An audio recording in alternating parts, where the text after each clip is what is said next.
All right. So this is a totally new format and a totally new project that I'm starting in collaboration with a new friend and professor of psychology, Gregg Henriques. And it's this is going to be a philosophical conversation series.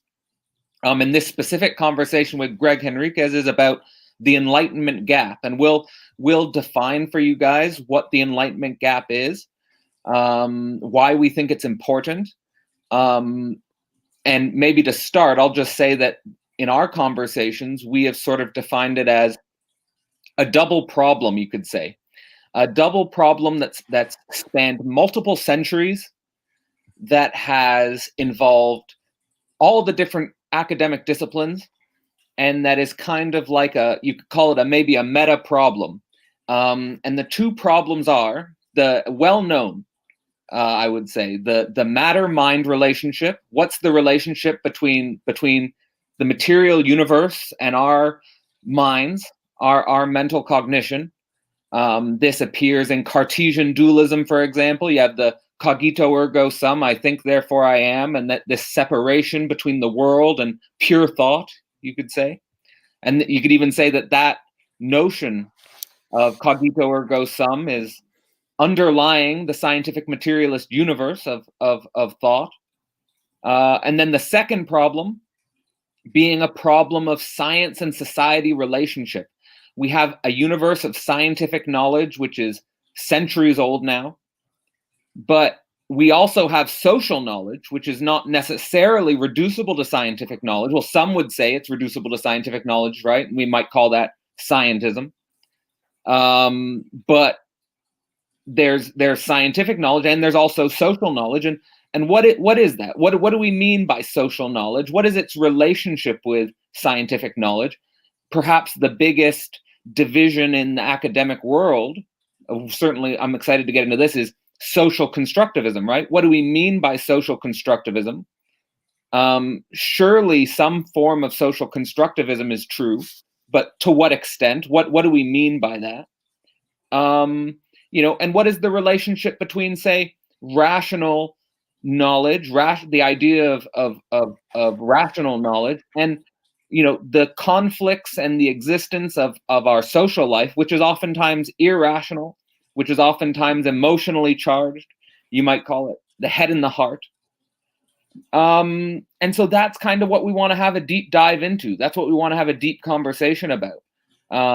So on the one hand, the matter mind, on the other hand, the science society. And we think that this kind of structures on a meta level a grand conflict that has spanned centuries now between the scientific universe, the modern universe, and whatever the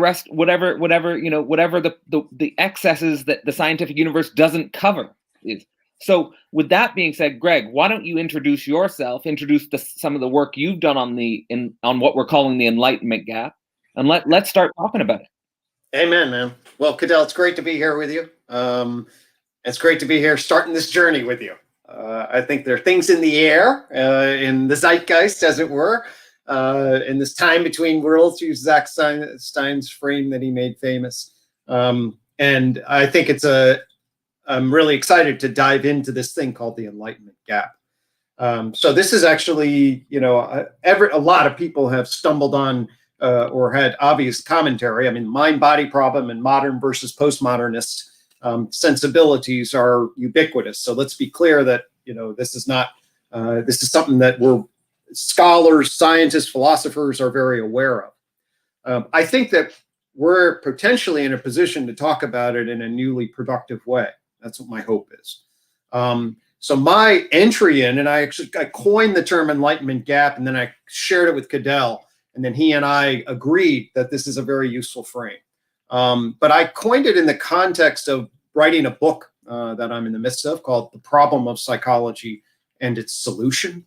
That's my current obsession. Everybody that knows my work knows that I'm obsessed with the problem of psychology, both as a problem. I'm also obsessed with letting people know about it.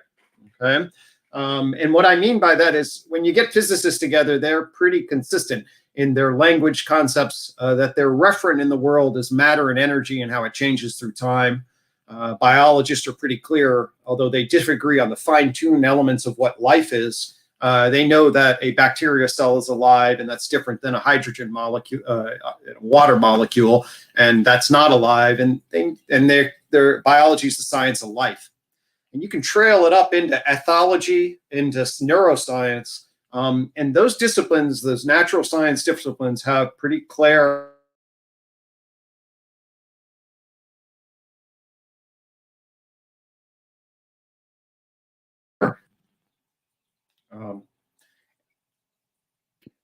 I just, for the last maybe 5 seconds, I think your video froze, unfortunately. Yeah, there was some.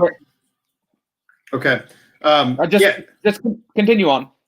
Yep. So biologists know what life is. The point of it is when you get to psychology, okay, what our subject matter is, like literally just what the term refers to. There's been no consensus at the level of the referent of the term. Okay. Does it mean human subjective experience? Does it mean overt behavior? Does it refer to animals in general, a subset of animals, just people?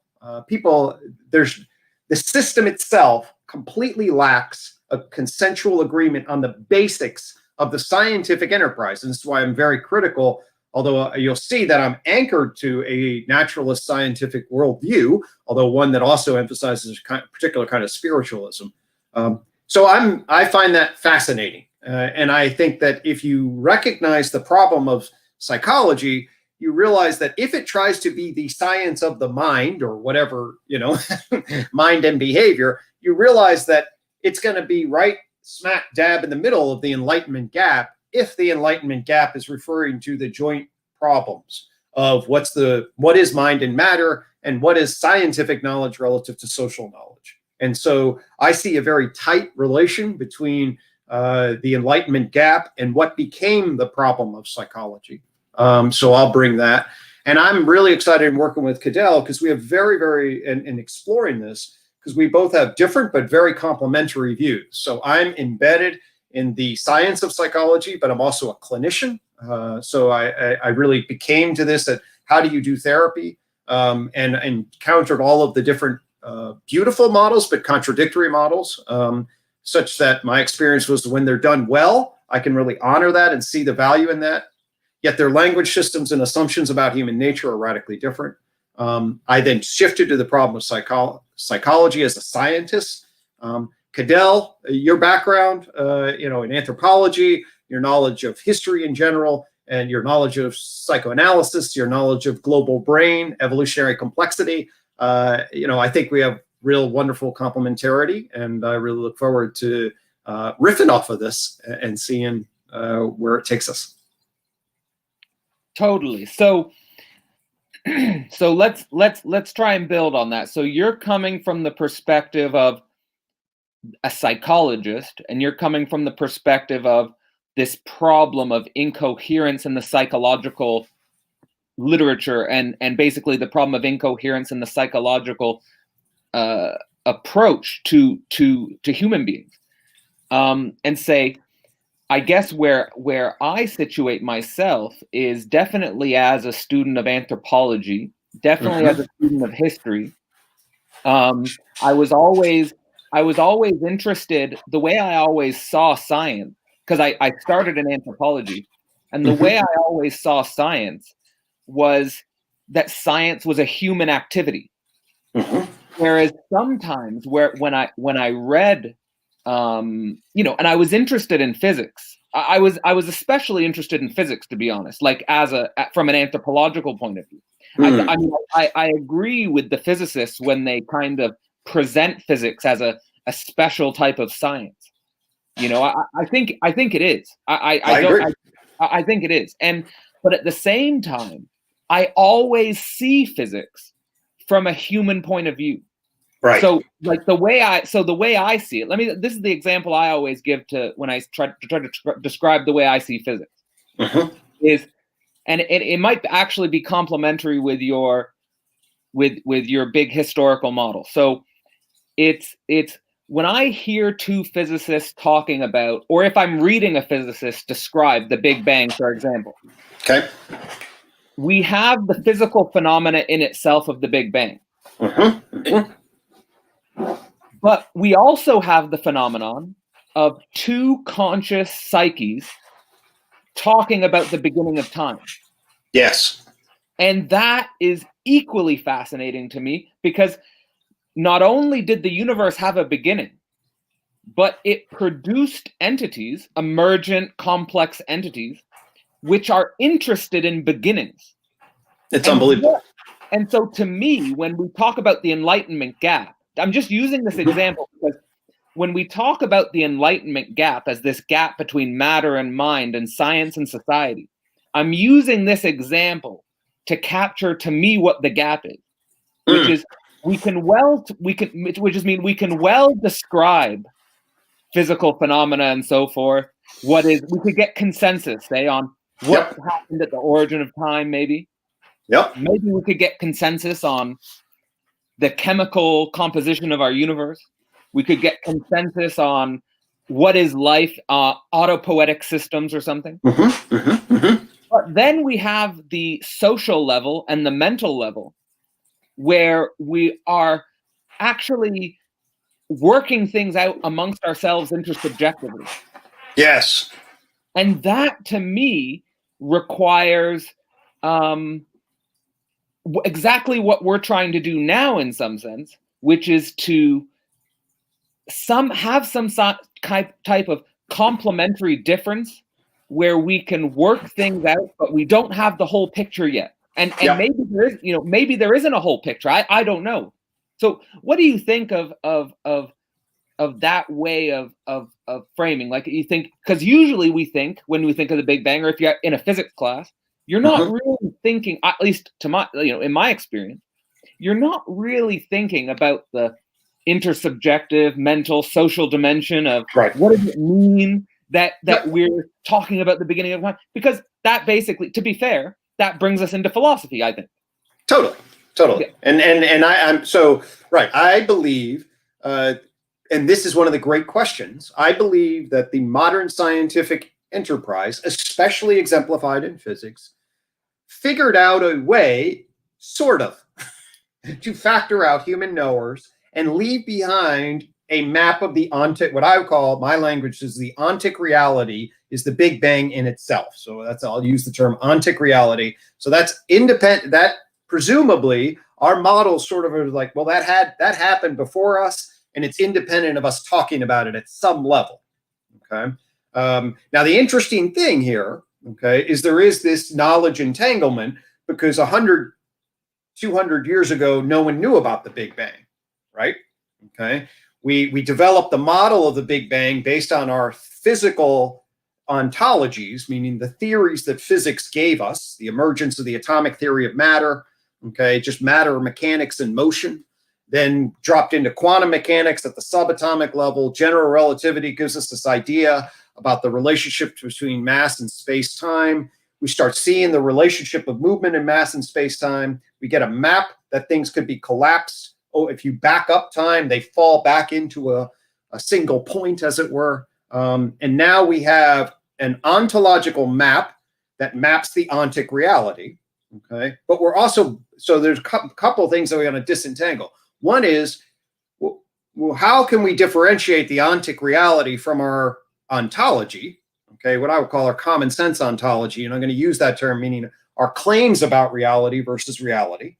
Okay, those things are entangled somehow, and that's a fascinating question.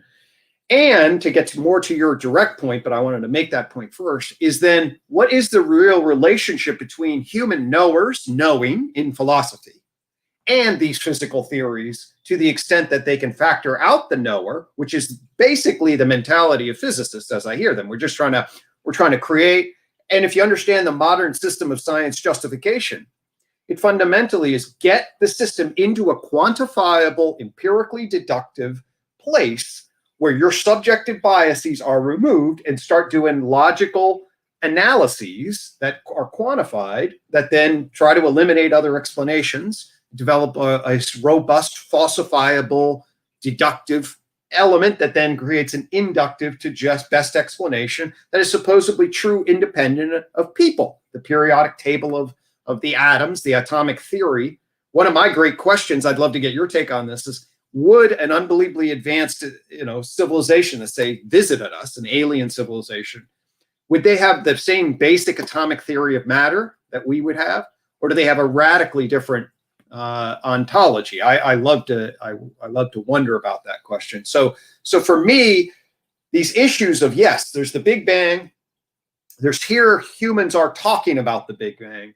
What is our model of the knower relative to the known across virtually every level of analysis? But most definitely, there's our physical theories. How do they map? How are they entwined and entangled, or totally separate and yield some objective map of the ontic reality? That's a great question. To what extent can we say that?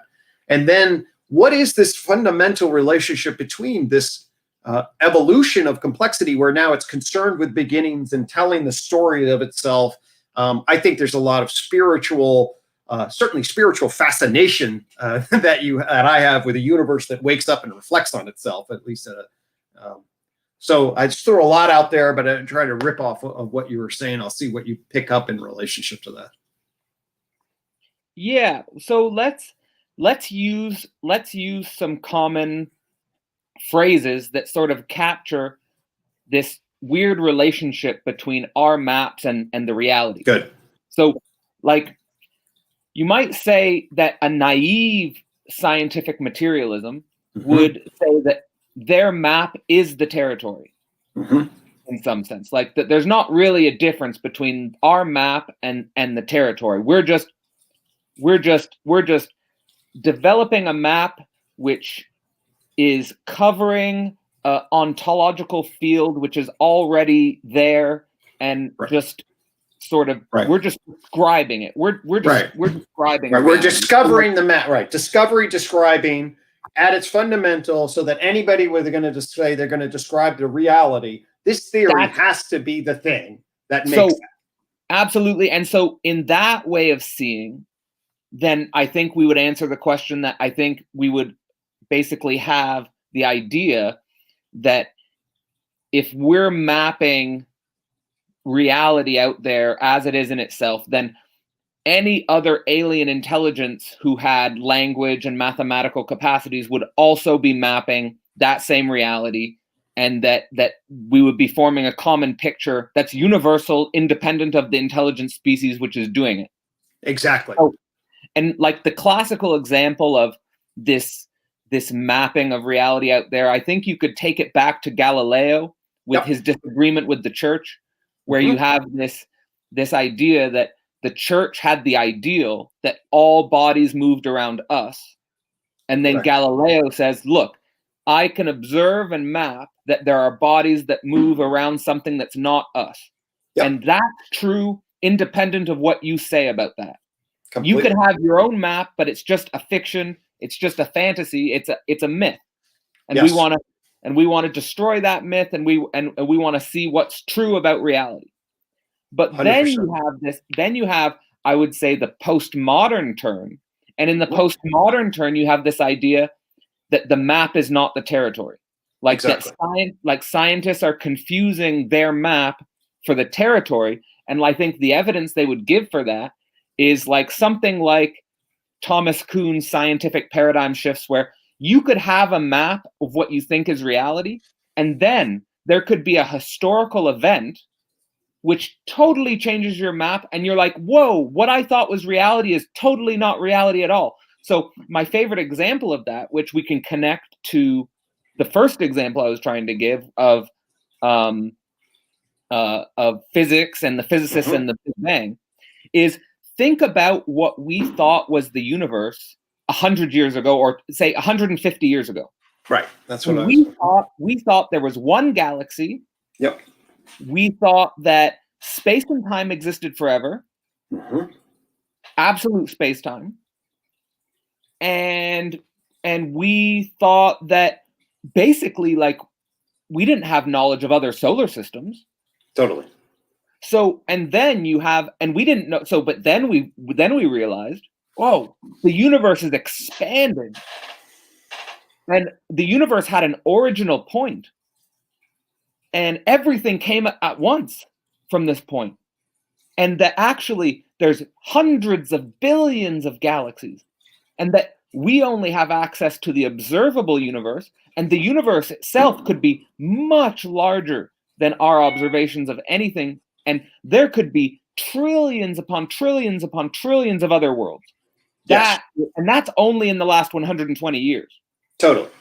So how do we make sense of the map and the territory with this? This is enormously complicated. So let me see if we can sync up on some language, okay? Because our language is going to be so key on this, okay? So there's a critical realist, the founder of critical realism is Roy Bhaskar, okay? He talked about the distinction between the intransitive reality versus our transitive beliefs about that reality, okay? So there is, at least we can see that our beliefs about reality have been transitive, meaning that they're vulnerable and they transition over time. Okay. If we are realists to at least some degree, all right, we then can also have a conceptual placeholder that says that there's our beliefs about reality, and then there is something independent of that that is sort of the real actual world. Okay. That he refers to that as the intransitive. I would refer to that as the ontic reality. Okay. Which is admittedly, it's a conceptual placeholder that says, hey, whatever they knew 100 years ago, the Big Bang happened, if the Big Bang is the ontic reality. Okay. So if that jives with if you have language that you want to sync up with that, and I'm also going to use the term, I usually use the term common or common sense ontology. If I say common sense ontology, it means some of the beliefs that I have about reality. Okay. And it, other than the word ontology is like metaphysics, word ontology has lots of nuance to it, and people use it, as being itself. And so certainly in the Heidegger sense, it becomes to me quite interesting and fascinating, but also potentially confusing. If I'm into a scientific theory frame, the science is developing an ontological set of claims. It has scientific epistemological methods for justifying those claims, and those claims are then seem to be the map of the reality, but they're also very fluid, and this fluid relationship is one of the very, very tricky and complicated things. But to keep the categories, that's the way I keep the categories in my language. So when you say common sense ontology is your beliefs you have about reality, the weird thing to me with what's happened in science over the last 150 years, say, specifically in physics with general relativity and quantum mechanics, I would say, but also with the Darwinian universe and also with evolution of life, I would say that our common sense ontology has been, in the way I think about common sense ontology, our common sense ontology has been disrupted massively. Completely. Because what we thought reality was is so different from the scientific point of view, and the amount of scientific training that you need to really understand the weirdness of general relativity and the weirdness of quantum mechanics and the weirdness of evolution is enormous. Totally. And probably out of the scope, and probably out of the, to be honest, maybe even out of the deep interest of maybe most people to really get into the technical details. Because if you're going to get into the technical because then what I think is, if your common sense ontology is the beliefs that you have built up through studying science, through being a professor of psychology, and through really going deeply into what is science and really going deeply into what is the mind, right? Then don't we have a conflict between most people who have a common sense ontology in the traditional sense of the term? I would say in like more the sense of the term of Heidegger's being in the world, like with Heidegger, he's trying to let's introduce for those who don't know Martin Heidegger, who's a 20th century philosopher who was not against science, but he was historicizing science, I would say, and saying that basically that all of our ontologies are getting in the way of understanding the temporality of our being in the world. So he was trying to bring us to common sense of what is your day-to-day 24 hours of your life, and like, for example, for like someone like Krishnamurti, who would bring another person who's more of a spiritual philosopher, who would say that pay attention to the moment of your being of right now, pay attention. So you could say that, for example, the quantum physicist or the general relativist, he's paying attention. He might be paying very close attention, but he's paying attention to realities which are very distant from the common sense. So how do we bring together this problem? Great. Yeah. No. And that's why it's so important for us to sync up on language. Okay. So the common sense in this, what was inside then the science. So you have your science hat on. So I didn't mean common sense like my neighbors. Okay. So I meant sort of common sense, meaning, the term ontology refers to the belief scientists have about reality. Okay. Which then is different from the ontic reality itself. This is and by common sense, I really mean just that there's a common scientific realism that most scientists adopt. And that is their scientific enterprise builds theories that somehow create relatively increasingly accurate maps of reality. Okay, that I would say that's the standard simple scientific realism, is that we built the periodic table of the elements to create a empirically grounded taxonomy of the kinds of atoms there are in the world. And that's a lot more accurate than earth, air, wind, and fire. That's an old, outdated ontology. And now we have an updated ontology of atoms. So then if I put on my Kuhnian scientific paradigms hat, if I put on that hat, just as an example, sure, I would say that common sense scientific realism doesn't make sense, because you can have paradigms. It's not that you're making incremental progress to the truth of reality. It's that you can make discoveries which totally change the whole field. So, for example, we thought particles were these we thought particles were like these physical things, when really you look closely and they disappear into waves, for example. Right, exactly. Or you thought space and time were absolute, but actually they're relativistic, and so everything is different now.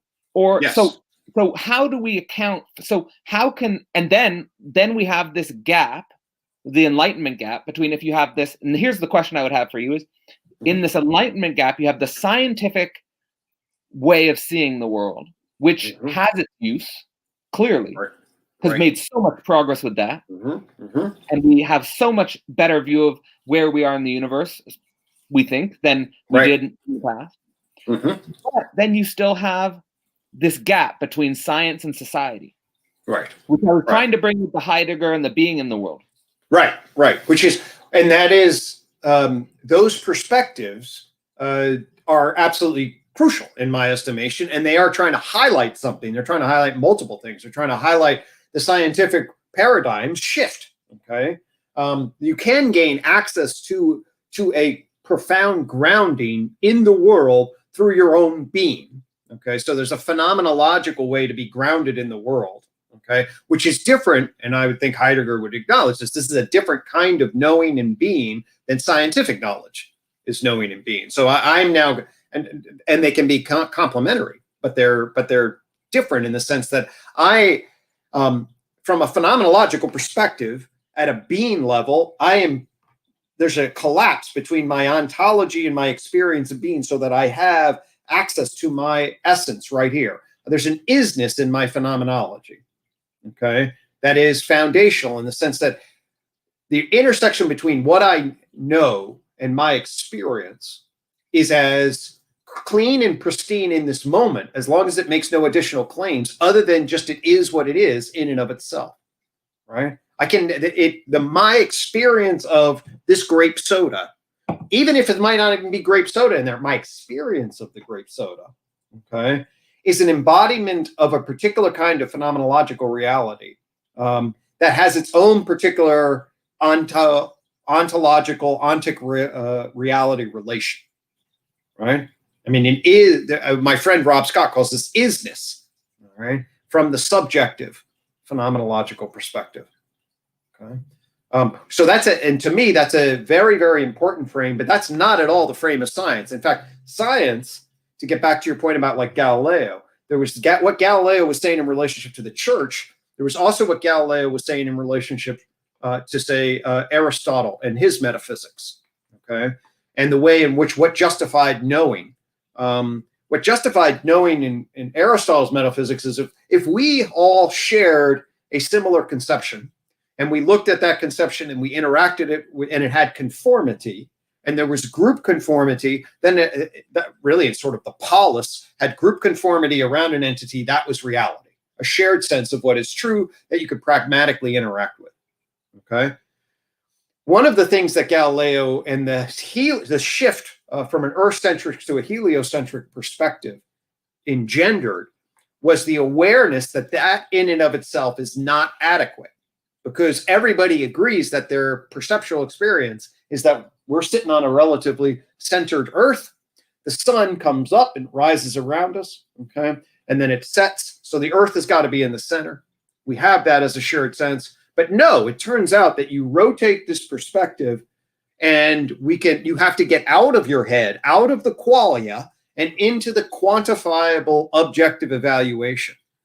So my point here is that I think one of the big shifts that happens in the Enlightenment is a fundamental shift in epistemology from phenomenological views and social constructive views to attempt to try to eliminate that, to quantify that, to develop measurement, and really to then essentially extract subjectivity and try to yield an objective view. That's essentially the epistemological move.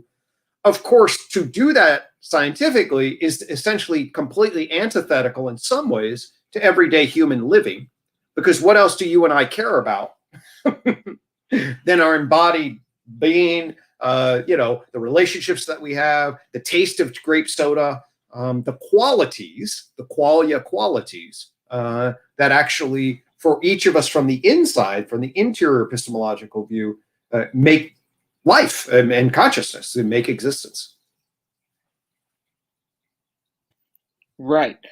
So I guess what I would say is, I mean, do you think, or maybe a question, do you accept Galileo's turn on Aristotle, and do you think we can leave it as it is?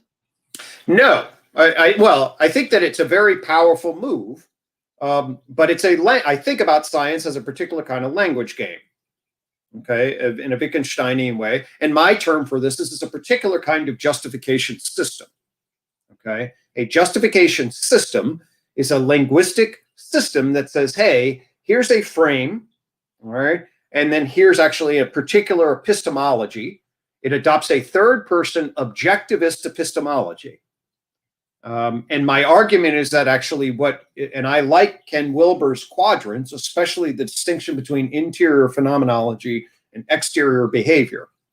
And I agree with him, and I think I can dive it even deeper, that what science did is they created an objectivist, behaviorist grammar and epistemology to describe the structures and processes of change in the universe in a particular useful way that carries truth value.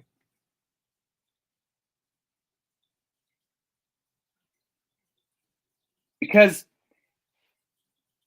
for me, I agree with that. I agree. So let's maybe start with this transition that you started to introduce us to between Aristotle, Galileo, and then the modern, postmodern situation. Good. Okay. It seems like what Aristotle's trying to do with this conceptual conformity is create what I would call, or what Slavoj Žižek calls, a type of big other. Okay. And that is basically a universe of shared meaning, Yep. a universe of consistent knowledge, which basically maybe you could say it creates a shared mythos. Yes. Something like that. And there's a lot of value in that, but obviously there's a way in which that move kind of takes away the real of the subject itself in its own way. Because you're privileging the shared mythos over the individual being in the world. Right. Okay. Whereas with Galileo, you also kind of destroy the subject because you're saying, let's get you out of your head and let's get you into some objective reality. Nice. But I think in that move,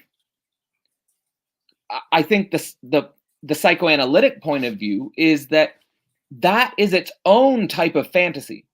Now, where psychoanalysis deviates from the postmodern critique is that they don't think fantasy is just nothing. Like fantasy, like by saying the objective view of reality or the scientific view of reality as a fantasy is not to reduce it to just another worldview. The question would be, how is it that fantasy and our symbol systems of science allow us to, for example, go to the moon? Right. Or, for example, to build robots. Or, because no other symbol system and no other imaginary fantasies allow us to do that. So maybe it's imaginary, maybe it's just a story, but it's something different than, for example, ancient animism, or it's somehow different than Christianity. Now, the counter to that, or not the counter to that, but also an additional possibility because of that way of thinking, is that you can also think about religions as a type of fantasy, like Richard Dawkins says, the God delusion, as having its own type of utility. Maybe the Christianity doesn't get us to the moon, but it might allow for the formation of a patriarchal society, for example. Father, Son, Holy Spirit. This is like a metaphysical way of representing the family, say. For example, now, when you have that conception, to me, what I'm trying to get at with the contemporary philosophical horizon is, can we stop putting images and stories over the real of the subject, like I would say Aristotle did and what Galileo did? And how would we start to approach that? Because for me, let me just reverse, and this is for those of you who watch the videos on YouTube on my channel of Slavoj Žižek's Less Than Nothing. This is how I start those lecture series, is that when Galileo said "Eppur si muove," and yet it moves, he's talking about that the planets revolve around Jupiter independent of what the Catholic Church says. Right. Now, Slavoj Žižek says that there's a truth of the subject which moves independent of what the behaviorist says or the scientist says. That no matter how much you try to put a scientific image on the subject, and there's a movement in the subject which you're missing because you're not willing to look at the subject. Yes. As it is. So here, like, to give, before I pass it on to you, there's a nice distinction Lacan gives in relationship to Piaget and Freud. So Lacan says that when Piaget studies the child, he's trying to understand the child through already given scientific concepts. Yep. Whereas Freud is trying to understand the child as the child is in themselves, and he develops his theories from that. So, for example, the best example would be the way the child theorizes, I have a penis or I don't have a penis. That is something that the child themselves identify. And I remember when I did that. But it's not politically correct, you could say, in the scientific universe. Right. So what do you think about this distinction? Yeah, no, I think it's a very useful distinction. So here's where my mind was going, and the way in which a couple of years ago I got pretty into and utilized the distinction between pathos, mythos, and logos. Okay, and I aligned them between sort of a more, epistemology grounded in the phenomenological subject, which is the pathic position. Okay. The mythos is the intersubjectively socially constructed version of the storied of the community, of what we get together and ask ourselves what we are in the universe that orients us towards what might be and what can be, what ought to be. Okay. And then the logos, which then gets exemplified. Philosophers and logic tried to do that, but then gets basically captured by the scientific methodology to try to delineate with as much logical accuracy, precision, what it can be empirically seen in the light of day. And I remember Alexander Bard was telling me, yes, that is the day of logos, the mythos of dawn when the community gets together and everybody shares, and then the pathos of night, which is then you become, Tantra, Sutra, you become the fundamental subjectively oriented drives that reside. And I totally believe, when I was talking about the most real thing from my subjective experience is my behind the eyes experience of being. That's where reality, ontology, epistemology just collapse and simply isness.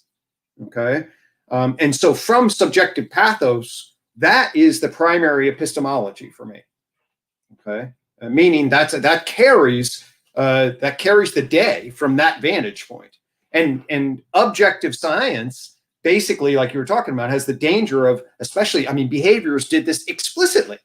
It explicitly denied that the subject even exists from the perspective. It was so committed to both physical reductionism in terms of the Newtonian, at least of John Watson was, a Newtonian mechanistic billiard ball view of neural reflexes, and so committed to the objectivist view of epistemology that consciousness as a concept wasn't even allowed to be discussed. That's how ridiculous that was. Okay. And then the mythos, fundamentally, science is a human activity. We're all engaged in it. We have to decide that it's good. We have to decide on what it feeds in relationship to the social structure, who pays for it, who pays for what. And then, of course, the overarching system is, what is our laws? What are our values? What do we actually, why does any of it matter at the level of ought and collective ought and might and can? And we clearly need. So from my vantage point, we need an intersubjective construction of myth. We need a space for the isolated first-person pathic perspective. There is the objective angle on reality. We can talk about, what's the relationship between scientific ontology and the ontic reality. That's what we were getting there. And that's how I would sort of map that. And as far as I can tell, those perspectives of logos, mythos, and pathos are different fundamental commitments to different kinds of rhetoric and language game. I would also say ultimately there's ethics is another angle on that. But those three, I'll just leave for there and see if those things resonate with you in relation. Well, I'm also very much aligned with these distinctions, and we should maybe note that these distinctions are of mythos, pathos, and logos are inspired by the work of a philosopher named Alexander Bard. And I'm totally aligned with these distinctions, and that you're saying that subjective pathos should be a primary in epistemology, because to me, subjective pathos in epistemology is it's not only just, it's actively repressed in the scientific universe, Yes. it's also, I would argue, actively repressed in the postmodern universe. That's it. So I agree with that. So and that to me, I would say, is the reason for a lot of the gender trouble. Because you can't come up with a theory of gender unless you have first a theory of subjective pathos, in my view. So if we have this idea, like if you say, for example, when we started our conversation a few moments ago about Aristotle maybe created a collective mythos, then Galileo tried to ground a logos, but both were kind of ignoring the subjective pathos, and maybe were even defenses, I would say, against subjective pathos, because in my experience of subjective pathos, it's very difficult to bring it into logos and to share it in a collective mythos. Yes. So then there's this brings us back to this question you had of, when we think about scientific epistemology, and I think this is a Heideggerian question, which you said, is why does any of it matter at all? And I think it's actually something that Jordan Peterson actually talks about materialism, is from matter to why does it matter? So he plays on this notion. So, I think this is a nice little reversal. I like this notion when you were describing the flip from Aristotle to Galileo of you have to flip your point of view. You have to, but I think with this subjective pathos, you also have to flip your point of view, because, for example, if we go back to the example I was giving at the beginning about the two physicists thinking about the origin of time, I would say from my knowledge of psychoanalysis that the subject has a pathos for the origin. The subject has a pathos for figuring out the truth of the origin. And of course, that manifests in psychoanalysis with understanding the origin of myself, understanding the origin of myself in the womb, understanding the origin of myself as an infant, my mother, my child, my father, my family members, the most intimate relationships, and that my knowledge as a social subject, as an intersubjective being, is informed by this origin. Yes. So that to me is the subjective pathos, and also that you can figure out your subjective pathos by knowing deeper your origin. So then that's the reason why we are interested in the origin. Fascinating.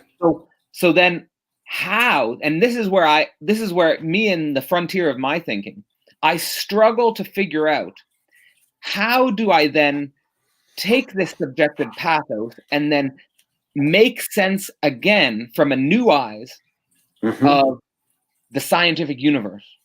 Because for me, the common sense ontology of the scientific universe you were describing, of general relativity and quantum mechanics and the evolution, which takes us radically far away from our being in the world,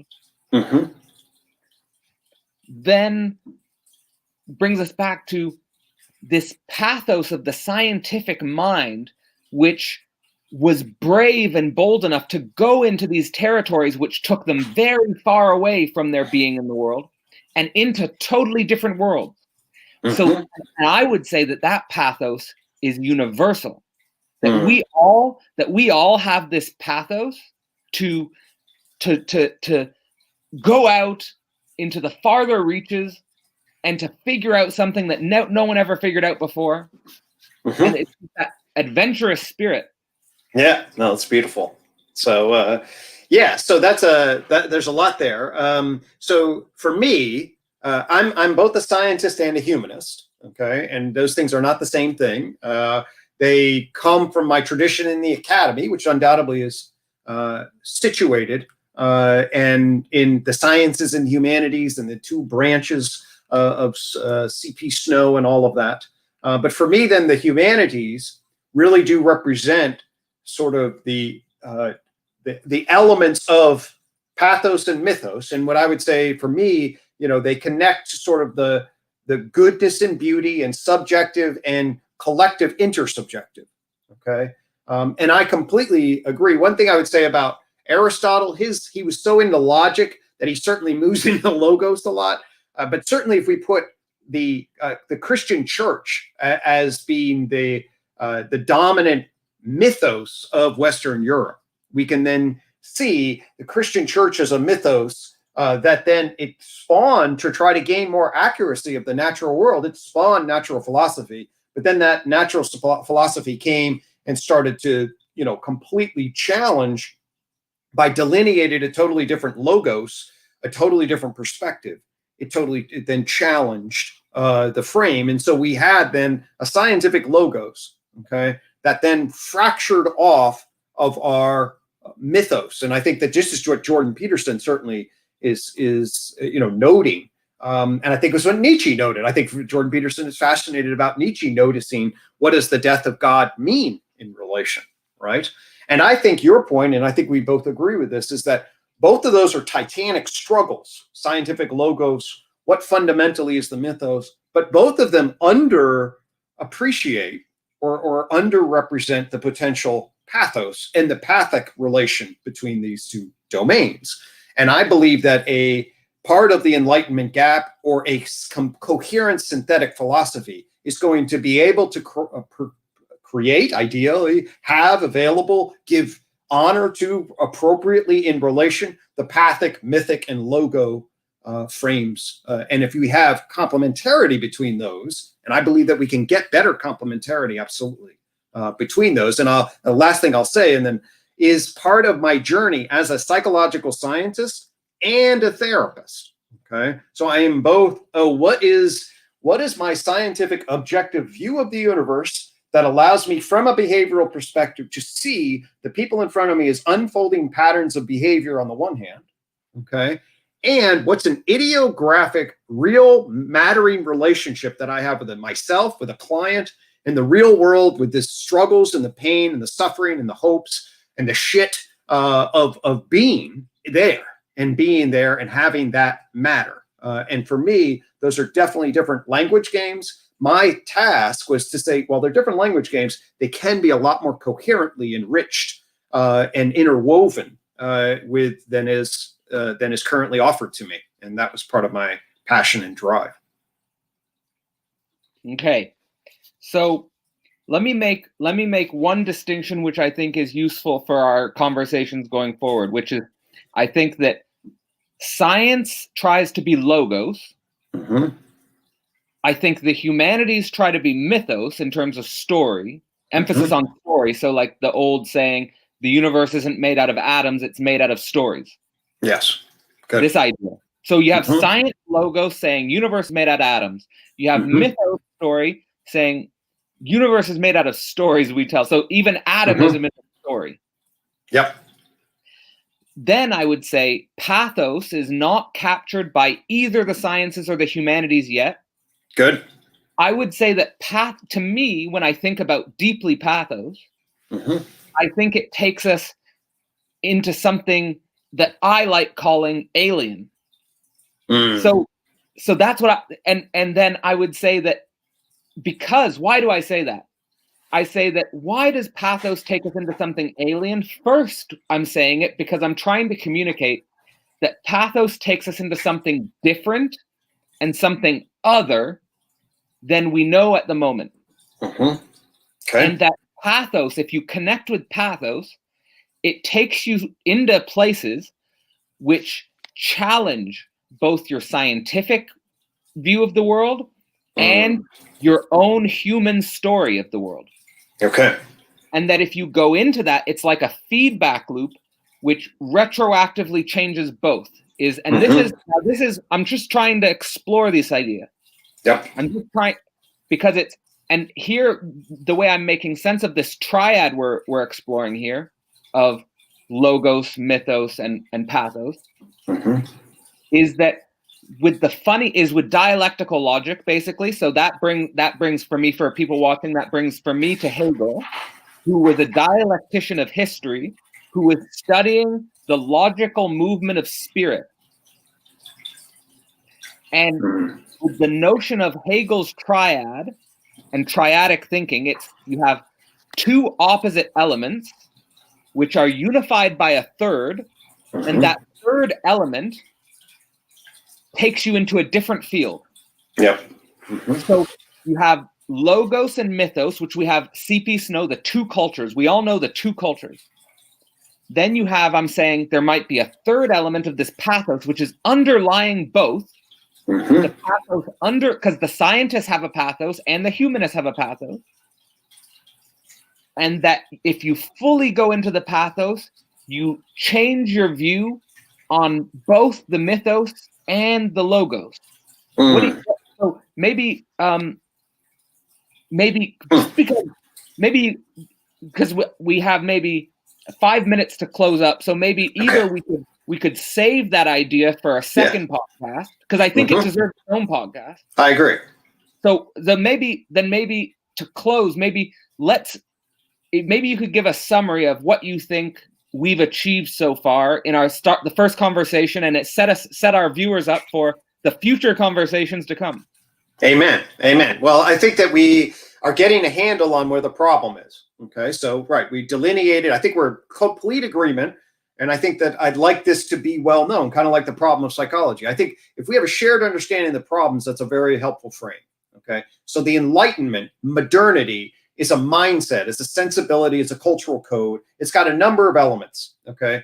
But I will argue very clearly that it's got a philosophical element and a scientific element. And it's most clearly represented on the one hand by the philosophical element from Hume into Kant, okay, and then from Galileo into Newton.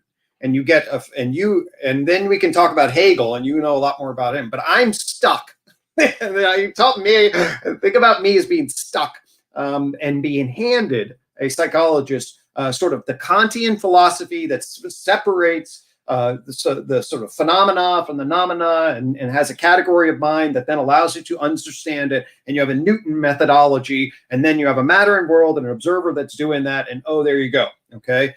But when I then came into that tradition and then was asked to be an American psychologist who also then worked with individuals in empathic scenarios, all right, I found very clearly that there was an explosion, that there are these fundamental problems. You look around, mind matter problem, mind body problem. There's a modern, postmodern problem. Oh my God.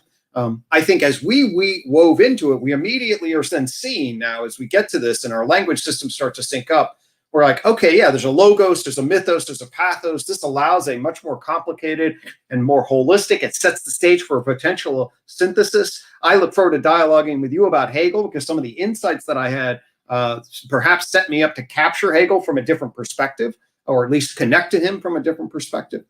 So to me, I love the groundwork and the idea that we can bump off on this and start a deeper exploration of pathos, mythos, and logos. Sounds great to me. Fantastic. So I think that's a good place to end. And I'll just end by saying that in our next conversation, I would like us to go deeper into the way you were starting to describe this foundational training that we receive in psychology and in science in general of Hume and Kant and Galileo and Newton. These are titanic figures. These are figures who colored we use all their language today, right? We use words like space and time. We use words like a priori concepts and these types of things. And next time we can go maybe into how these thinkers frame science, how these thinkers structured our logos, the consequences for our shared mythos, because it destroyed our shared mythos. Totally. And that maybe we didn't even have a proper way of seeing this pathos dimension. So amen to that. So then let's end there. I think that was I really enjoyed that discussion. I think we made some interesting. Well, this was enjoyable. So then let's. I had a lot of empathic, fun energy with it. Yeah, and so I thank you so much for joining, and so for everyone who's just watching the end now, that was with myself and Gregg Henriques. We're doing a series on the Enlightenment Gap, and we will see you in the next broadcast. Look out for it. Fantastic. Thanks so much.